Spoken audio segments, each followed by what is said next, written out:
on. Sure. So I don't think that'll really change anything since, I mean, it should be all the server that's handling all the recording and all that stuff, I would think. So, Yeah, it should be. yeah. Should be. But, So well, happy Father's Day. happy Father's Day indeed. Yeah. Yeah. That looks This like is, you're in the nursery or something. no, it's actually my music. Well, the Florida room. Oh, okay. Oh, okay. I thought I saw like some toys or something over on the other side, but I guess, yeah, okay. There's definitely toys all around here. Yeah, yeah. She That's says cool. when she comes in here, she plays music. I've taught her to kind of bang on stuff. Cool. Um, Yeah. She knows how to roll the shaker. Right on. Right on. I see video for Jose now. Nice. Excellent. So that's good.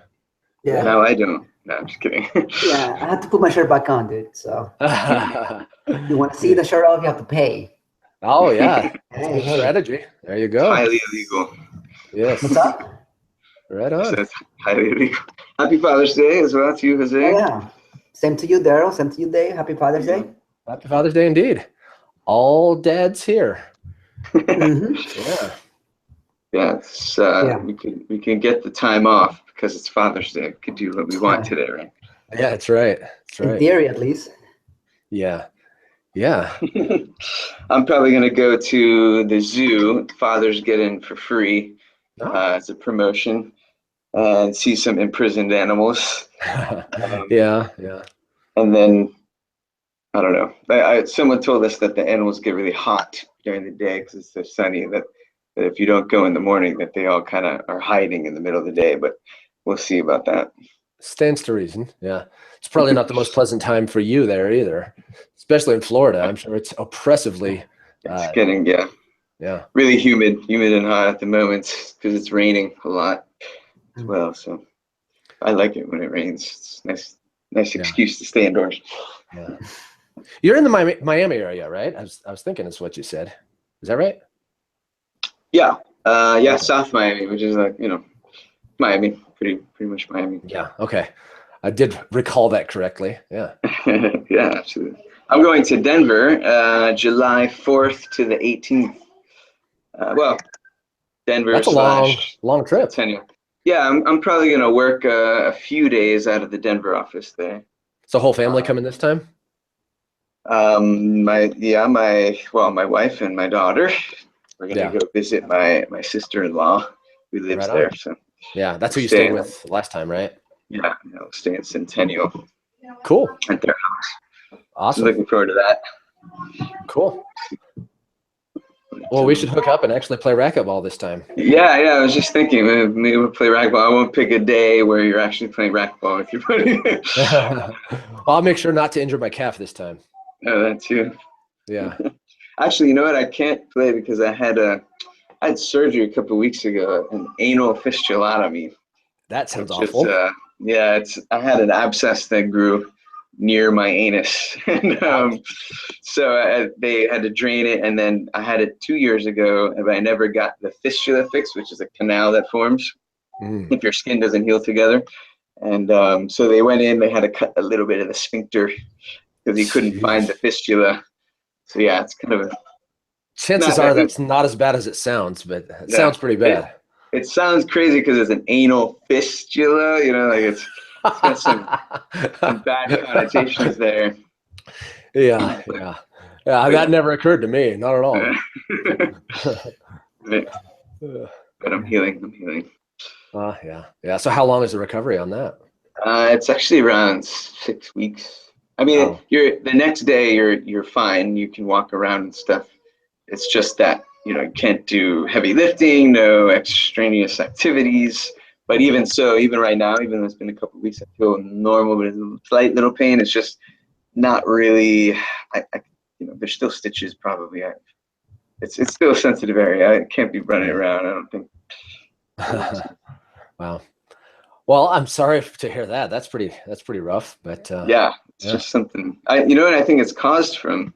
My original abscess, I think, was from just sitting so much at the computer, and kind of, you can get like a little bit of a hemorrhoid, sort of. So like Yeah. You know, any kind of tear or anything can cause a little infection. And that's how I noticed it. It was just like, I felt like I needed to really move around more. And then I got that abscess.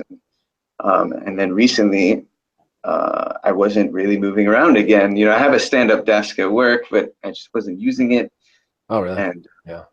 And that's when I noticed it again. So it's kind of something I bet if you query some developers, that they get a lot of that stuff. That makes sense. So where do you guys stand on the whole standing desk thing? So where do you stand? No pun intended. Yeah. Yeah. Are you big on that? I mean, I guess that's yet another argument for why that's superior. But. Yeah, absolutely. I would never go back. I mean, to have the option to stand is awesome. Yeah. Yeah. Where I've been working, the guy before me was the one that requested it and got it in, but it's got the mechanical, there's, buttons on the thing. So the desk goes up and down. And so I can sit for a portion of the day and stand up. And I think that's really nice to be able to, cause I get fatigue, from standing for a long time, and my back starts hurting when I'm just standing there. So, and maybe that's just cause I'm soft, but it's, I standing all day does not appeal to me at all. Yeah, I mean, you're not supposed to stand all day. Even for a couple hours, I felt like my legs are hurting, and if you start to gain a little bit of fatigue from standing, so you kind of lose your posture, and you might be leaning on your desk, and so you can't really win in any situation. Yeah. Yeah, but so you have the option though, right? Do you have an up and down type desk, or yeah, there's two buttons there. You have to push hold one down while you raise the. But it's also good for sharing work too. If someone comes to your desk, you don't have to have another chair. You can kind of go up, and everyone stands. Yeah. That's cool. How about you, Jose? What kind of environment do you have?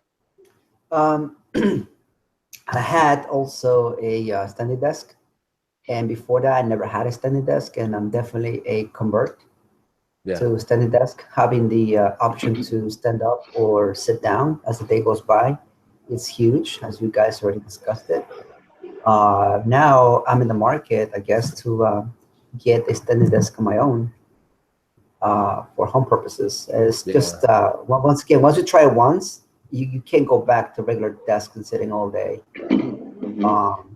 At home, I have a regular desk at home, so it's all sit, Right. Desk at home. You can get one of those that go on top of the desk. Yeah, that makes sense. And they have a crank. But what about a fatigue pad? Do you guys have a fatigue pad? No. I'm hardwood at home, which since I'm in the chair while I'm at home. That's to me though, I think too, using the Pomodoro technique really gives me that I'm not sitting for hours on end, right? If I work for 25 minutes and then I get up for 5, make sure that I go drain my bladder and fill my water cup and do some of those things. It's not. I think just breaking it up a little bit goes a long way, and so I haven't really made it a priority that I need to be able to stand at home. And then there's always the laptop too, right? I can go stand in the kitchen or work somewhere other than at my desk for some portion of the day as well. Yeah. It's less than ideal, right? I mean, I don't have my full keyboard and the multiple monitors and all that stuff when I do that, but it's for a limited time, it makes sense. I've got this thing at home. I don't know if you can see it. It's just a laptop stand. Oh yeah, portable, and I could just put it on and go anywhere in the house and stand. But then I'm kind of leaning down. It's bad for the neck, but it doesn't go as high as I want it to without it falling off. But, I think the ideal might be to have like a standing desk and a sit desk, and just have docking stations at both of them, and just take a machine back and forth between them. That might be optimal. Of course, there's some expense in that, but yeah. I need a desk first, I guess. I need a home desk. That's what I need right now. Yeah. So you sit on the couch with a laptop? Right. Or stand like this. Yeah. You can easily sit on the couch for too long. Yeah.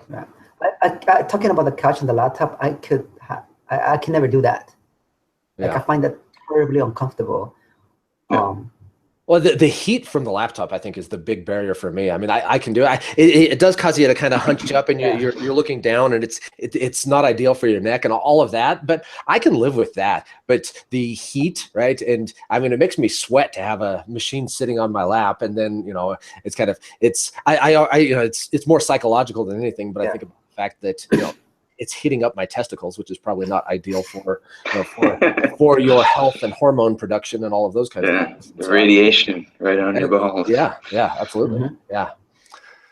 So yeah, I think that it's not ideal, and I tend not to do it. Although once in a while I do. If my family's doing something and I want to be in the midst of what's going on in the family room while at the same time, doing something. Although that's usually an iPad or something. If it's we're watching some YouTube videos via the Chromecast or something, the iPad is nice for that. So it doesn't happen often that I have a reason to want to have my laptop sitting on my lap. Yeah. I just noticed that happening more, I guess, with I hate to say it like this, but the newer generation, like I feel like they can just go anywhere and start, I don't know, typing, whether it's code or working on something else. But I guess because I didn't have the flexibility of a laptop when I started, I never got used to it, and I find that a little bit uncomfortable. Even when I'm working on my own laptop, and it's pretty nice, I still feel the need to have a monitor and have a nice keyboard and a nice mouse. Oh, I'm with you. Yeah. It's just me though. I mean, because I see people working at like what is it, at Starbucks or those kind of coffee shops, and like I could do that for a couple hours maybe, but if I do that like the whole day, I just feel awful. I don't know about you guys. Maybe you guys can help me with that. I don't understand it. No, you might get a anal fistula, or might get a perianal abscess if you do that. For me, it's usually the library. That is the place that I go for. Like, if I'm working from home and it's during the summer and the kids are here and I want to get out of the house, I usually go to the library rather than Starbucks. Although not exclusively, but go there, and it's not as good for code though. For writing software, I want to be able to have my command line and my browser on one screen, my code editor on another screen, and all of that, and yes, my full keyboard, especially when my laptop is a Mac and it's got the I'm not going to say dysfunctional keyboard. I'm going to say the different keyboard, because that's really what it is. It's different. It's so yeah, I writing code on my laptop is not my favorite way to go about it. So usually if I'm writing a blog post, I can do that at the library pretty effectively. But I tend to want to be at my desk to actually bang out some software. Yeah. You guys have gone remote, like left the house and tried to do some kind of coding or work or blog or whatever outside of the house? Sometimes I do it a little bit, especially if the kids are just, it can be hard to get stuff with the kids at home. It can be at the same time too. There are times that when my daughter was taking piano lessons, I'd go drop her off at the piano lesson, and then I'd go work at Starbucks for until it was time to go pick her up or something like that. So I've done it. I don't usually. It's not the most productive way for me to work. Yeah. It's pretty distracting for me. In Miami, there's so many beautiful bodies like walking around. There's no way I could stay focused. The hazards of your location. Yeah. Oh, right, Miami. Yeah, I forgot about that. Yeah. No, I'm serious. I mean, it's super. I mean, everybody walking by is just amazing. Okay, well, Daryl, come on, man. Don't be saying you eating steak while we're hungry here. With the hot, humid environment too, I'm sure they're wearing that much. It always. So remember that show CSI Miami, right? You'd see that TV show, and there were some things that were okay about it, but for the most part, it was dumb. But the thing that just always struck me was that these police officers are running around with their cleavage hanging out, right? I'm like, dude, is that really what police do? It seems, they're on the job. Yeah, well. Although they film right outside my office. Oh, really? Coconut Grove. Yeah, it always set up right next to fresh market where we go get food and for lunch, and there's always some of those celebrities or whatever. Some people on the show are always around there. Yeah. Oh, Dave. Yeah, I never saw that show actually. Dave asking the wonderful questions. It just that seemed like a strange way for policemen, I should say police women, to dress. The men seemed more standard, right? I mean, they would wear their I don't know. I guess I don't remember. Maybe they were dressed differently than what I would expect, but I didn't notice.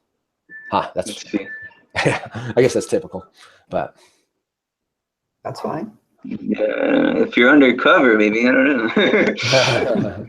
Yeah. Okay. Yes, indeed. Yeah. I was trying to find some pictures of that, but it's nothing. Yeah. Nothing. Yeah. Oh man. Yeah. So Daryl's going to the zoo. How about you, Jose? Well, today, I don't know. I even forgot that was Father's Day until someone reminded me. It's like, oh yeah, right. Today's Father's Day. It has been quite a crazy 2 weeks for me. I just came back from a trip to New Jersey that I was up there for a couple of days. And we came back here, Thursday night? And then right after that, this Friday, we start to pack because we just moved to our new house, actually our house. So it's been quite busy. I have not had a time to breathe, and I'm starting a new job tomorrow. So I don't know how I'm gonna survive this. So but relax today then. No, I don't even know. I mean, there's just so many little details to handle, and it's been quite a freaking ride. And these last 2 weeks have been extremely crazier. Too much transition, but I think this is the last transition stuff going on. So today, I don't know, whatever life throws at me, maybe go out with the family, eat something somewhere, make it somewhat a little bit more normal. But there's a lot going on right now. At least I feel like there's a lot going on, but we moved most of our stuff from the previous place to here. So we have done most of the work the last 2 days. Oh, you just moved? Yeah, again. So we moved in the last 2 years. I mean, the last year we moved twice. So it has been a lot of transition going on, and I would like to put an end to that. This is the house you bought, right? This is the one we were talking about. That you you're buying the house, and yes. Cool. Congrats. Thank you. Yeah. So it's been a lot going on. I was out last week, so we didn't do much there then. And yesterday and Friday, we did a lot of the packing, a lot of the moving, and that was freaking tiring because once again, we just came back from a trip up north, which was tiring. And it's been crazy, guys. So I'm sorry if today you don't see me all. But we all have our limits. Not the usual chatterbox that you usually are. Oh man, come on, Dave. You have my back. Yeah, that's cool. That's cool, man. I know. So it's been a lot of transitions going on, both physically and also emotionally and mentally. So there's a lot of things going on, and I'll be okay if I didn't have to start a new job tomorrow. But tomorrow I have to switch gears yet again for that brand new environment, for that new whole setup. But I'm looking forward to it. It's kind of like your first day of school, right? Where you're probably not going to get sleep tonight. You're going to be thinking about stuff. Right. That's what I was telling. Antsy. Yeah, that's what I was telling my wife. Like, how I feel right now? It's like when I first went to college and I was living in the dorms. And I was like, all this transition, like you're nomad. Exactly. It's like, oh my God, except now I have like other people to take care of before me. And that's the equivalent I gave her to. Like, I have not been this crazy stuff since I went to college. Damn. And I had to sign in for my dorm, my roommate, and you got to check your schedule and making sure tomorrow you got your 8 o'clock morning class.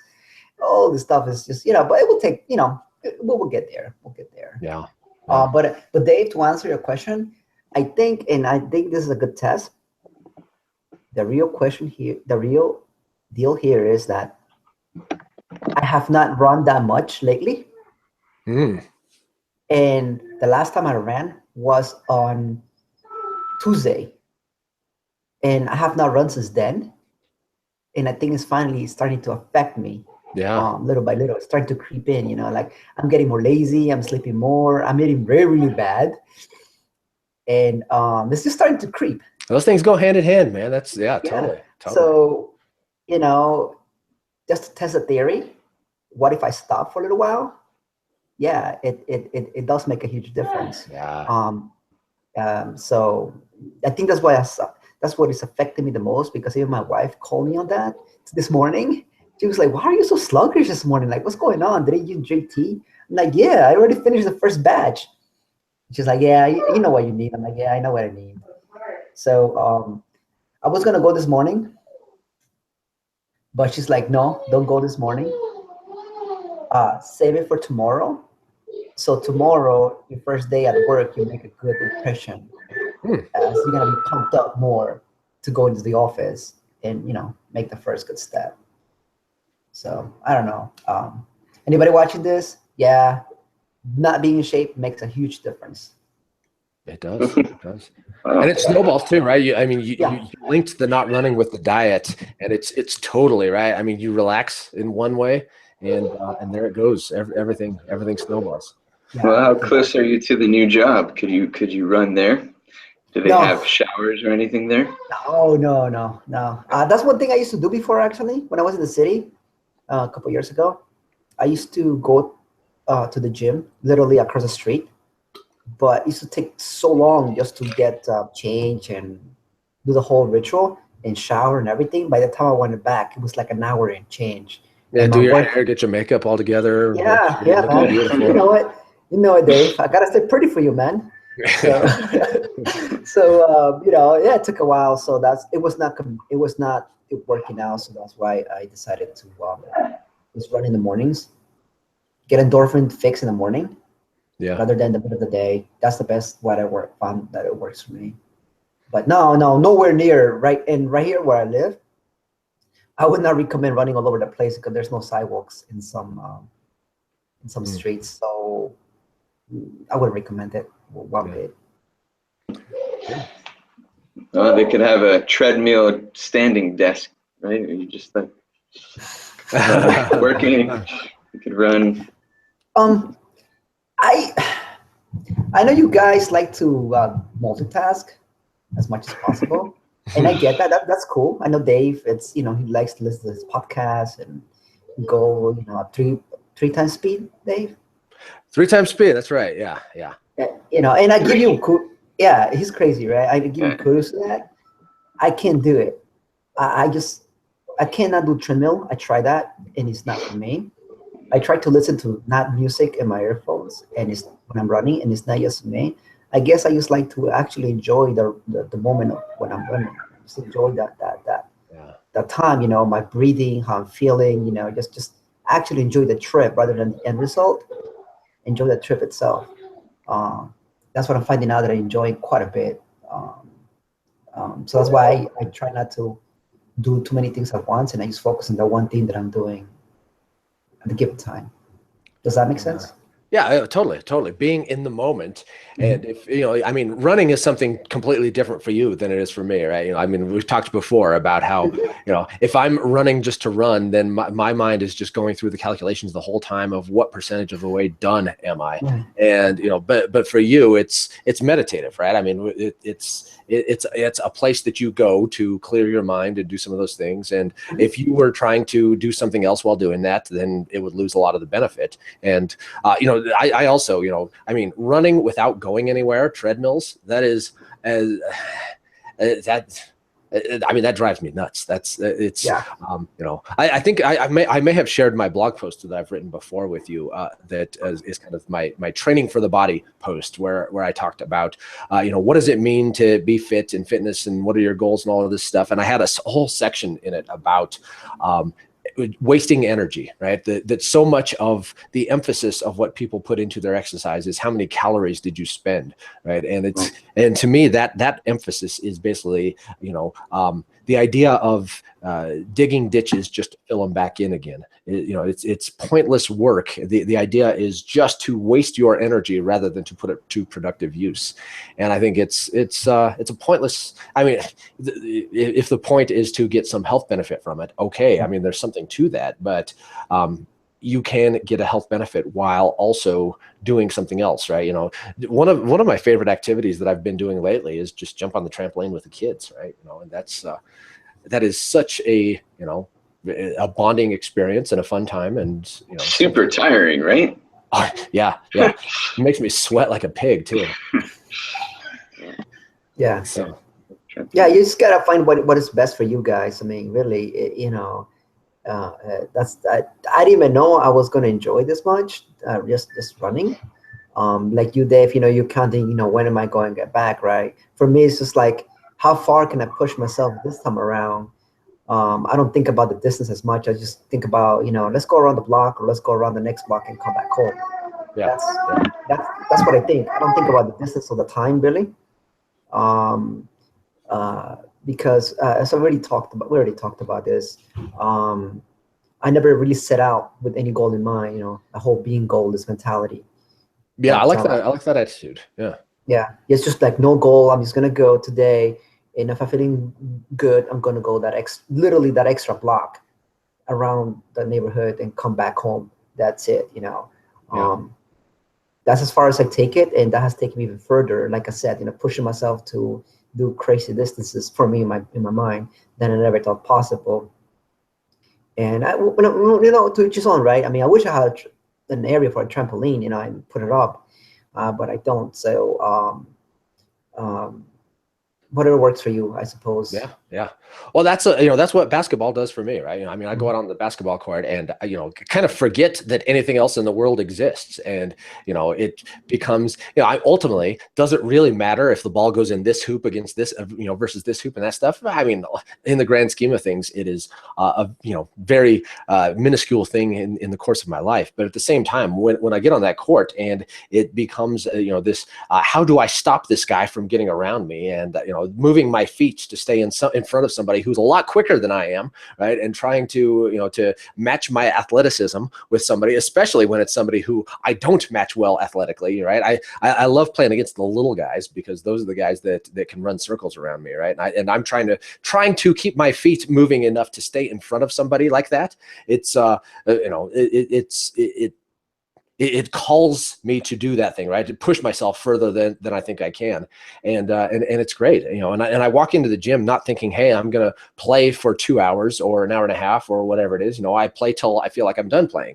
And some days I lose several games in a row. And it's like, I got to win a game before I get out of here. Right. And so that becomes the thing, and so it's, there's always a different objective, a different mindset, every time in there. And it's cool. It's something that the competition, right? There's different people, different interactions, and it's a new drama every time. And I think that's a part of why there's a lot of appeal to it. And so, it's a joy, and it's something that, practically there could not be any multitasking, right? There's no way that I could be banging on a keyboard while I'm playing basketball. That is inconceivable. But even if it could,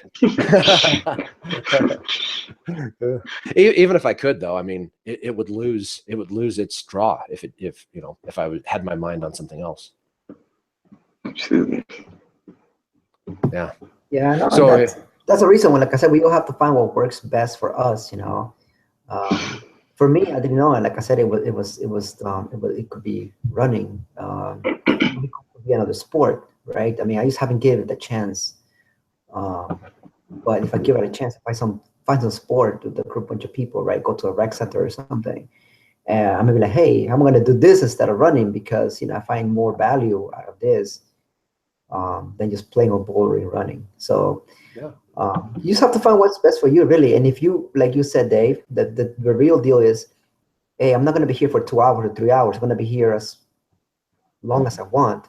Then you don't have to push yourself. You don't have to pressure yourself, right? You just go there and have some fun, and you get a really good benefit out of it. Yeah, yeah. Yeah. Because And there are days too that it's like, I'm ready to be done, but there are 10 guys at the gym, and if I leave, then there's not 10 anymore. Right. And so it's like, well, okay, I'll play another game, and then I hurt all week because of it, but it's another one of those kind of external things, but there's reasons. And, when I go play with, there's the 25-year-old kid that has become my friend, that I play with down there. And I play better when I'm on his team, right? Just because, we've got a rapport. And when he tells me, hey, you know what, let's play another one, it's like, shit, I can't let this guy down, right? Yeah. But once again, when you're having fun, you don't realize that what you're doing. When you're in the zone, you're just there, man. It's like people can ask me, like actually some of my neighbors, well, actually all neighbors now, they ask me, like, Jose, why do you? I always see you like going around the neighborhood running. Like, why do you run so much? I'm like, I don't know. I just go, and I like it. I look forward to it. It's not like, oh, today I gotta get up and run. I mean, sometimes I do say that. I won't lie. Hey, Forrest, why are you running? Is it for the whales? Hey, Forrest. Exactly. Like, I don't know. Sometimes, one day I feel like running, I never stop. Basically, what I've done, right? I was running. Yeah. There you yeah. go. So that's basically my answer, right? I don't have a real like oh, ideology or whatever. Like, no, it's just like I just feel like going out, and that's it. That's where I find I can be myself, kind of. It's just me against the pavement. I decide how fast or how slow I want to go. It's just, it's just a feeling like like I don't know how Dave feels when he's like playing the game. I know when you play a sports game, you feel like different, a different kind of drive because it was somebody else, the competition, and it's all this little older emotions, right? That you don't get to experience if you do something by yourself, like running or something like that. Because I used to play sports when I was a kid and younger, and now I'm like, sometimes I miss it. Like, hey, how's it will be like to find someone to play like a sport like soccer or something like that? Yeah. Well, I think I haven't really thought this all the way through, but I think a lot of the draw of sport is that it's, so much of our lives, right? We are so under control, right? We're so civilized. We're so domesticated. And when you step onto a court or a field or one of those things, right, you can let go. You are a physical being, and the cream rises to the top, and it's athletics and it's thinking, right? I mean, there's so much strategy that goes into something like an athletic contest, but at the same time, right, I mean, your athleticism is going to shine, right? You are going to your effort, right? There, you get rewarded for how hard how much you put in, and it's not absolute, right? And that's the I've said this before, right? In thinking about coaching my kids in athletics and their teams, I've been reflecting on what is it about athletics that I want them to take away. And I think the ultimate lesson of athletics, the thing that I've learned more than anything from playing sports, is that life is not fair, damn it, right? I mean, you can bust your ass and work at your game and give it all you've got, and there's still going to be a guy that's eating Cheetos and sitting on his ass, and he's still better than you, right? And that's just the way the universe works, and it's you come to terms with that when you play athletics, I think, or at least hopefully, I think that it contributes to helping with that. Yeah, it's certain things for certain people just come naturally or more natural, than others, and it shows in our field, right? It shows quite a bit when you talk to someone about, I don't know, multi-threading, and they just get it like that, and you're like, can you go over that again? Yeah. There's this guy I went to high school with, and he was on the basketball team. He was the 3-point bomber, right? I mean, he would just shoot, but it was those kinds of things, those skills with his hands. I mean, he would, he'd never golfed before, and he picks up golf clubs, and he just blasts the thing, right? And we were all standing around talking about juggling, and he just picks up the balls and just, having not done it before, those things just came so incredibly easy. And it's the things of dexterity, right? And it's just, I mean, I would marvel at the way that this guy could just pick up anything. The way that he had control of his body was just astounding to me. And I have envy because I don't have that, right? I mean, it takes me a hell of a lot of effort to try to do something physically. And I think that's part of why, it's, in school, I didn't really give that much of a shit because academics was so easy, right? My classes were a breeze and I didn't have to put any effort into it. And then athletics, right? It took so much efforts to even be able to compete. And I don't know. I think that there's more reward in that, where you really have to put something into it to try to get anything out of it. And even then, falling short of what people around you were doing easily. I don't know what I'm saying. I'm rambling about nothing, but I think there's something to take away from that. Yeah. So anyway, for me today, my day today is my girls are going to Girl Scout camp for the week. So we are going to be driving them up to it's about an hour from Denver, but it's kind of into the mountains a little bit. So we're taking them out to camp, and so it's going to be, get them settled there and all of that stuff. And so I think we'll probably be on site at the camp for a couple hours before we head back home. So, but it's going to take a pretty significant portion of the day getting them where they're going and all of that stuff. And that's sleepaway camp. Yeah. We go pick them up on Friday. Wow. So. What are you going to do with an empty house? Well, it'll be the boy will still be home. So the girls will be gone. It'll be just the three of us, right? We'll have an only child for the week. Nice. So, yeah. I think, then you could put him in a day camp and then pick him up. Yeah. It's expensive, to do camps, sleepaway camps, day camps. It is, yeah. Some portion, I'm not sure exactly how much we paid for it. My wife did all that stuff, and she's the Girl Scout troop leader, so she's intimately involved with all of it. But some portion of the cost was paid with their sales of cookies. Right. So they. I'm not quite sure. I don't want to know what we've paid.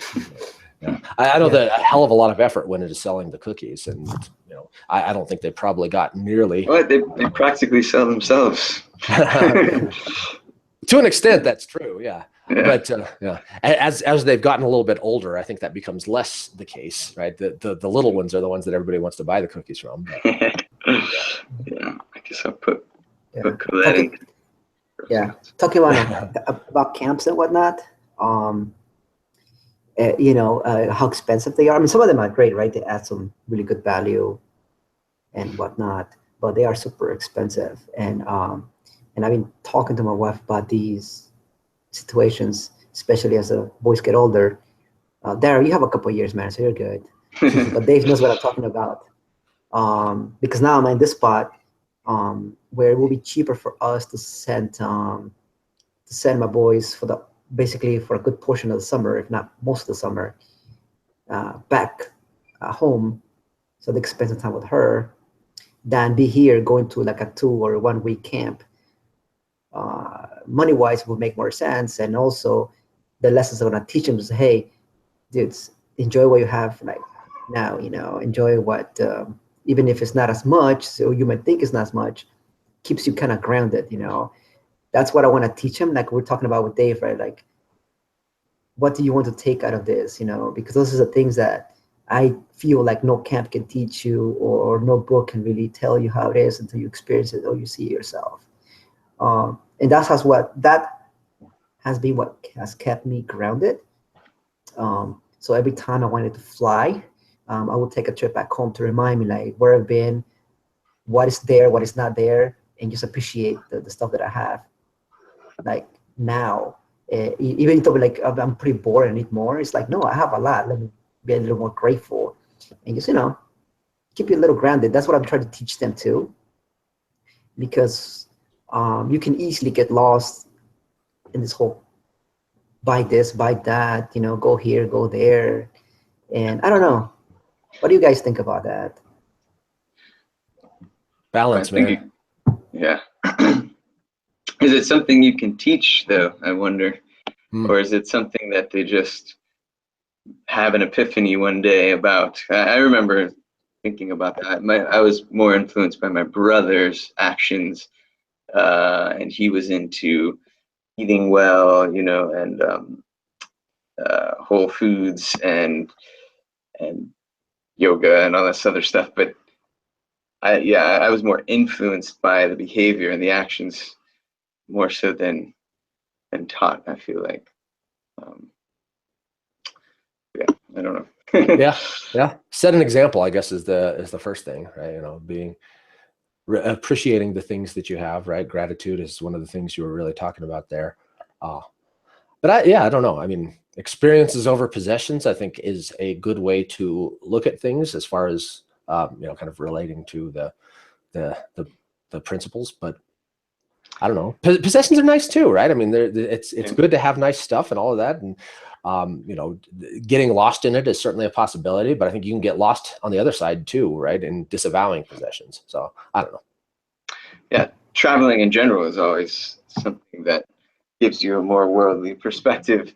So I've heard of people taking, I don't know, their kids to South America where they see, you know, some shanty homes and they're just like, whoa, I didn't know that existed even.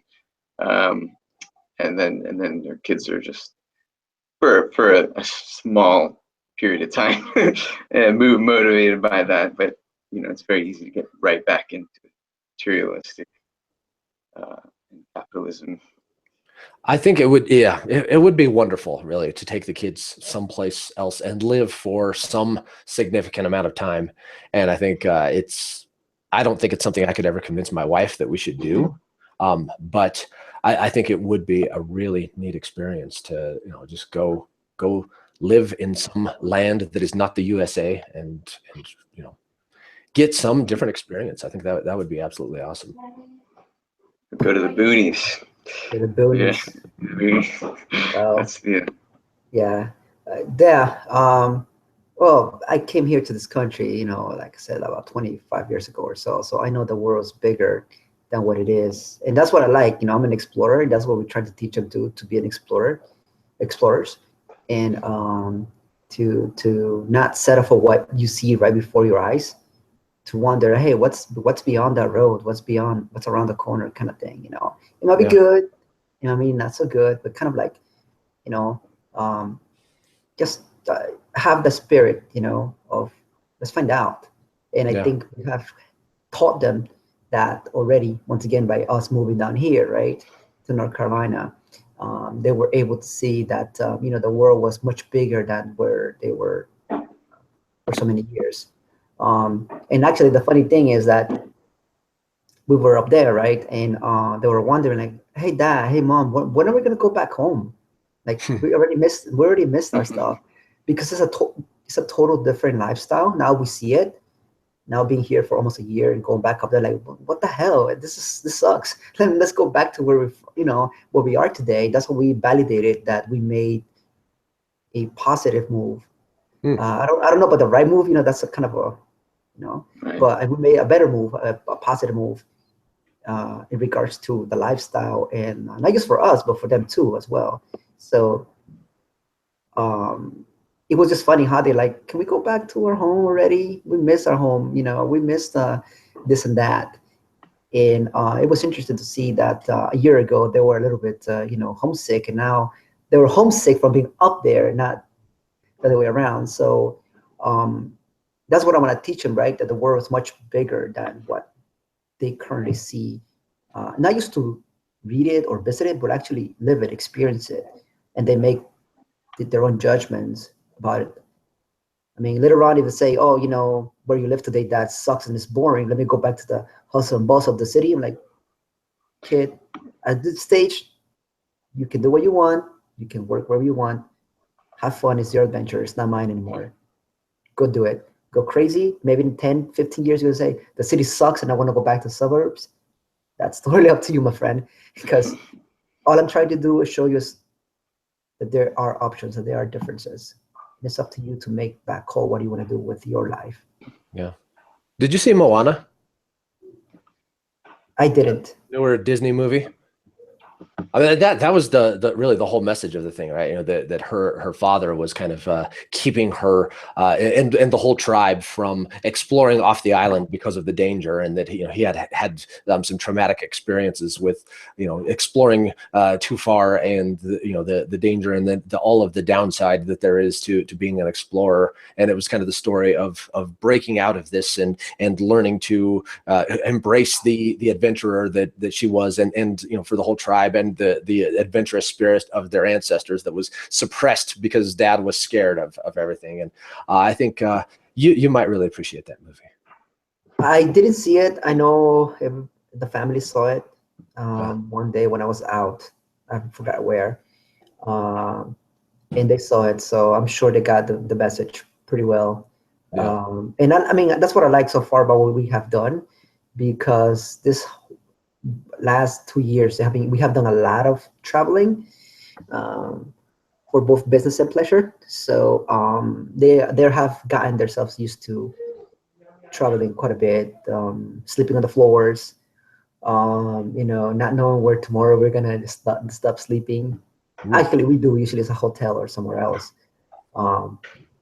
But it's just interesting, I think that's what we're talking about that with my wife on the drives, of how much adventuring we have done, and that we don't want to stop though. Like, we had a taste of it and we don't want to stop, exploring to see what other options are there. And one thing we agree on is that eventually she and I, we would like to get an RV. Fun. And, yeah. And explore the country, and see what happens. Because we saw a lot of those. We saw a lot of those, like, on the drives, like, hey, I want that. No, wait, that's too big. We want it. No, that's too small. That's the right size. And we were just like, it's something in common we can share. I was thinking, hey, we're not always going to be parents. I know there for you right now, your kids taking like all your time, and that's, Dave cannot probably chime in here that it's at that age that they did take most of, not all your time. That's quite normal. I know at that time you don't seem like they're ever gonna not need you, but that day comes, and it comes really, really fast. And the reason why I say this is because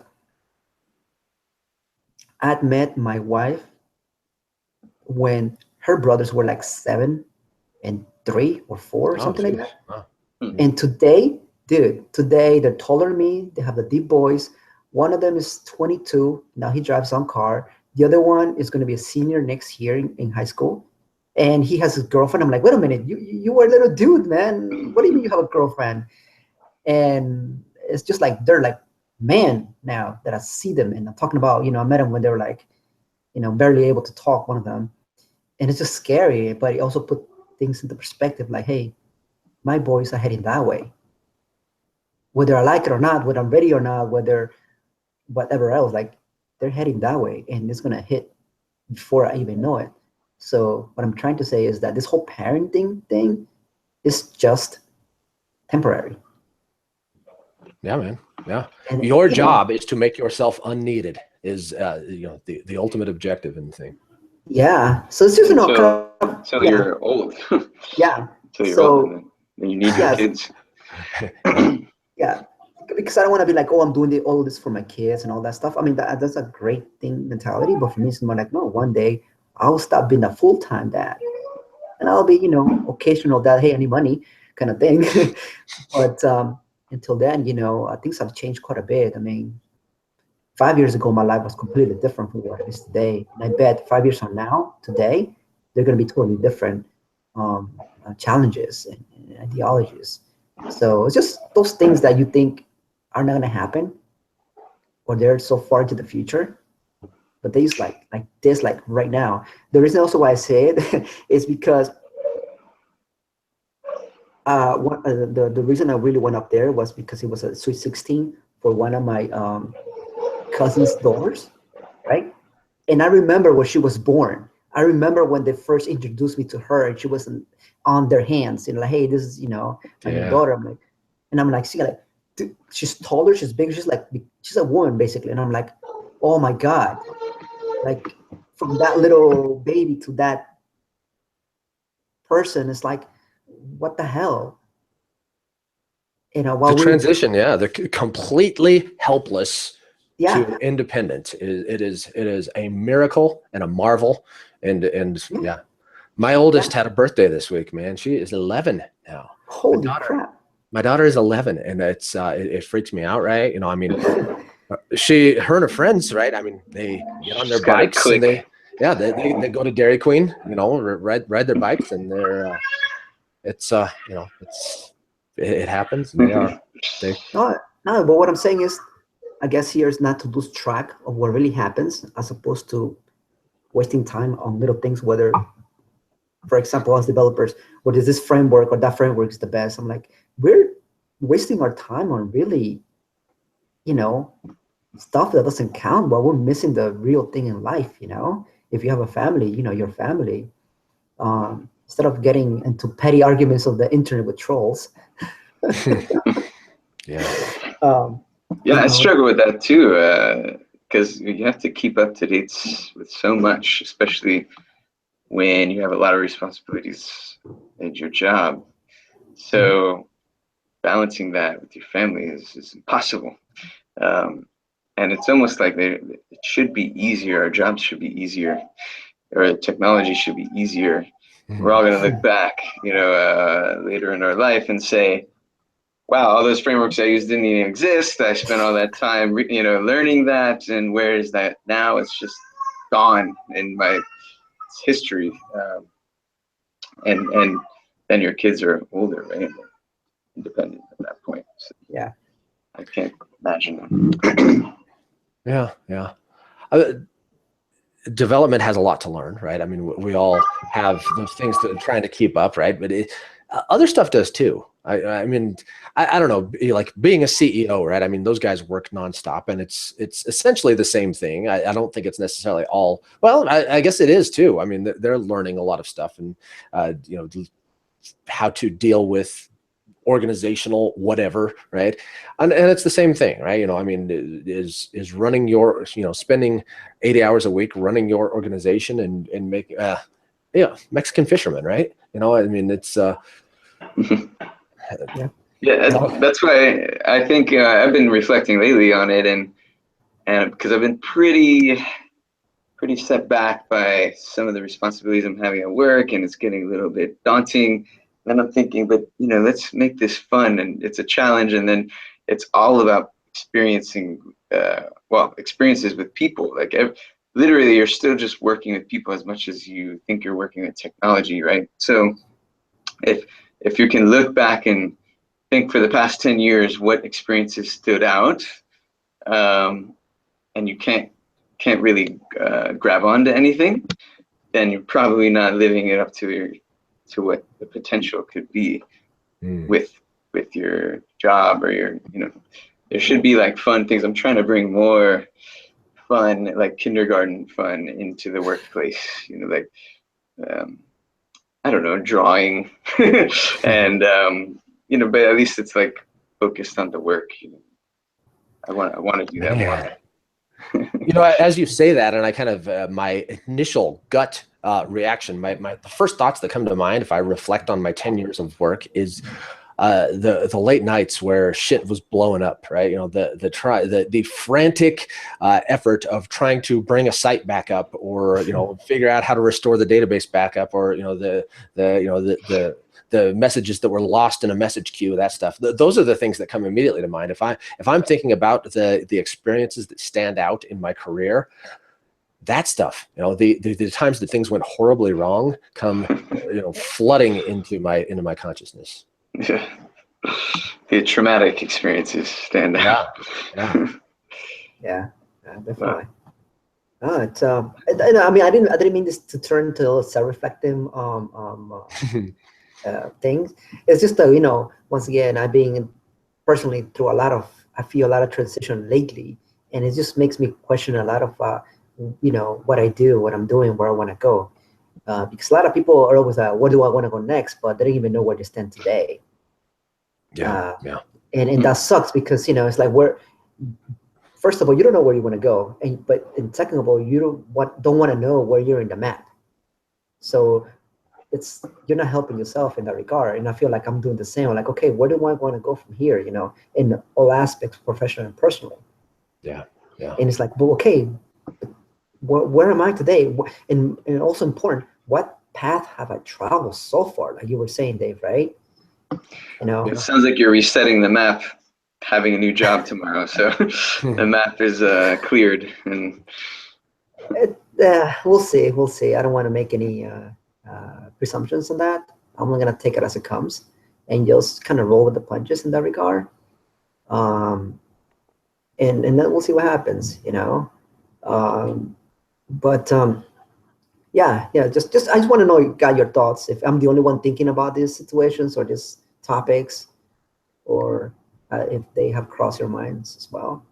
You know, I'm kind of feeling these days that most of the work that I've done in my career is Facebook for ferrets. You know, it's what Avdi Grimm was talking about with, you know, your passion for software, all of these things, and what are you building? Ultimately, what does it come down to? You know, I feel kind of empty over the things that I've done for money for my career, and I want something bigger, something more significant, something more impactful, more meaningful. And I think the thing that I really when I get up in the morning and I'm like, I have work to do, and the things that are pulling me away from that, the things that I really want to look at is, I mean, I'm addicted to YouTube and watching videos about people who hate each other these days, right? The you are evil because you believe whatever, right? You know, you voted for Trump, and so I can't be your friend anymore. You know, whatever any of those things are. That is the problem I want to solve. Is that you know, if we disagree, we must hate each other. That is the problem with humanity today. And I want to contribute. No. Yeah.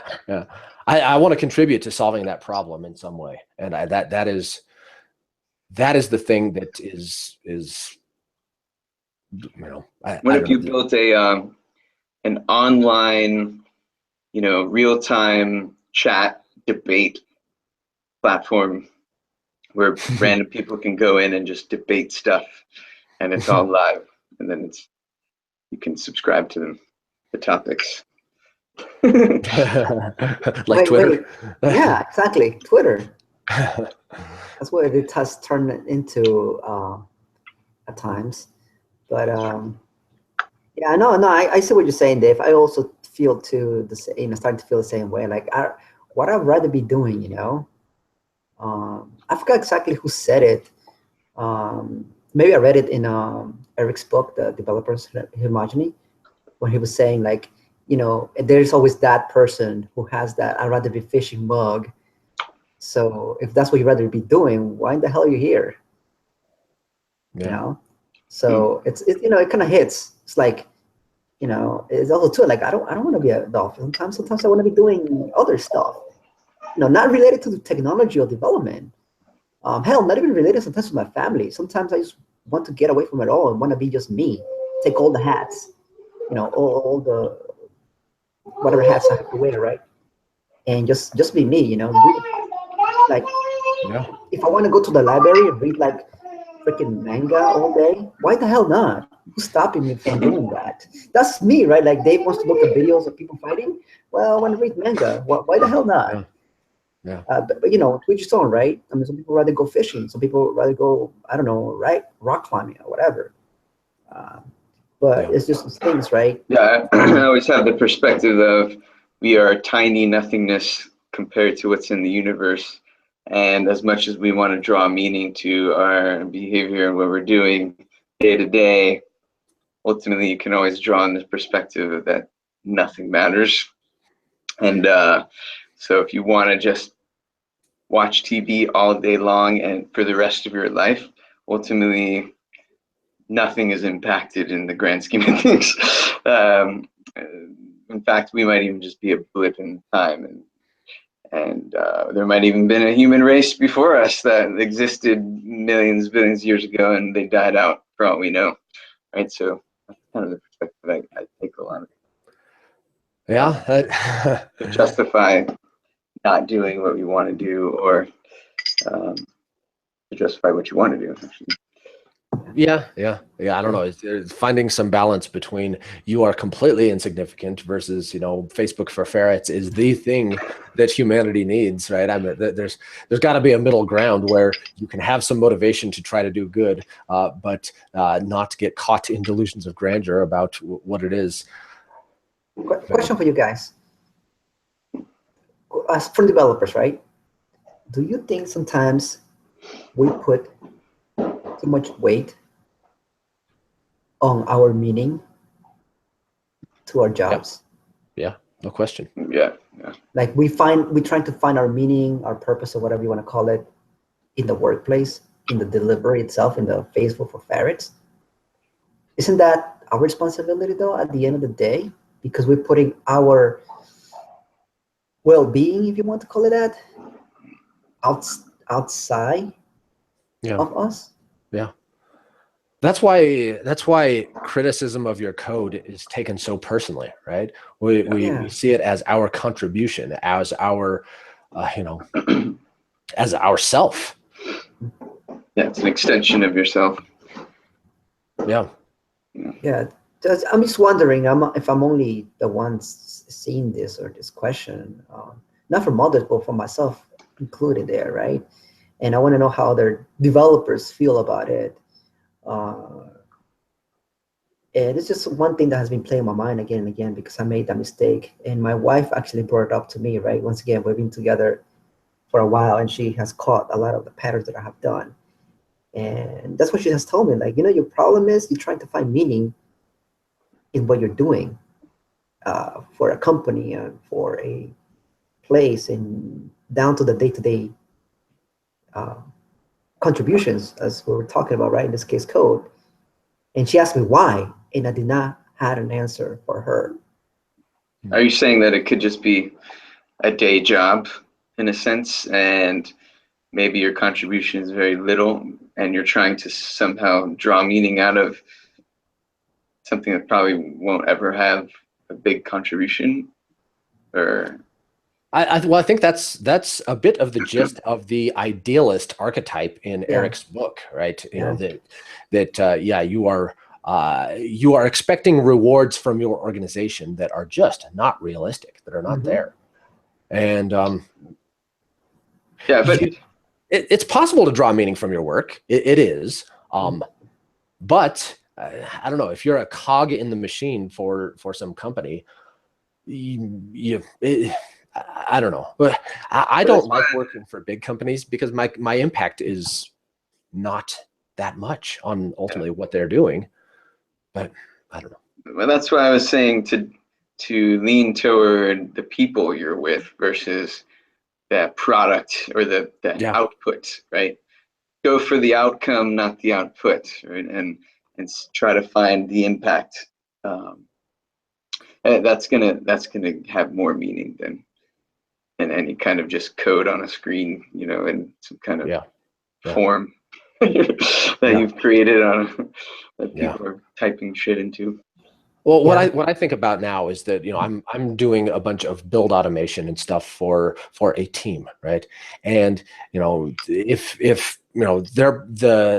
thing that they build makes it easier for people to deal with their credit cards, then that's great, right? That's good. But I think ultimately, if they're if I'm helping to automate things so that their lives run more smoothly, right? If I help this group of people to be able to not have as many support calls that they have to get up in the night to deal with shit that broke because of some the hacks that went into things, well then, right, that there's meaning in that. Right? You are, even if it doesn't scale, even if you are improving lives one at a time, well, that's something to take away. Yeah. If you can find that within your job, right? Yeah.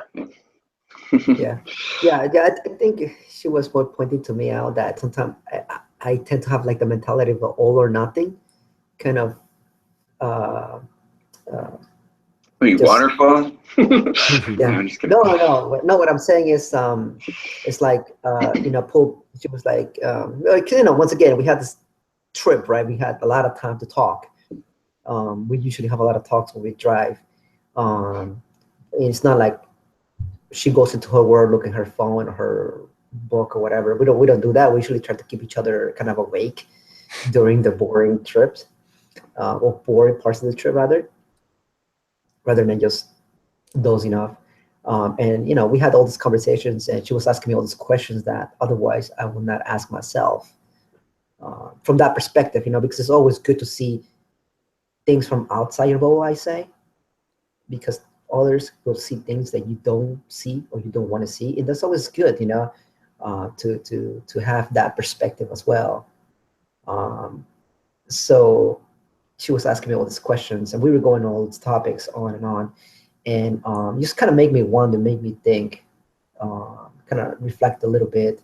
And I said, hey, maybe I can ask these guys, these other nerds, and see what they they have to say, or what their opinion is, if they have being in that crossroads themselves. Well, it's great that you have someone, a partner that can identify that for you and help you, assist you in learning what you don't know that you don't know.